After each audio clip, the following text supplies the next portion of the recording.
What up, it's DJ Rody G, and we're going to look at a mining rig we got here. It is water cooled, it is 100% solar powered, and it mines like crazy. And here we have a simplified version that we're looking at. We will see how it all comes together, and with this, people say crypto mining is bad for the environment.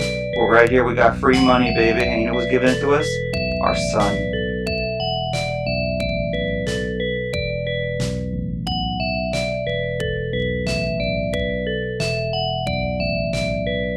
Power supply, there are my solar panels, there's my whip,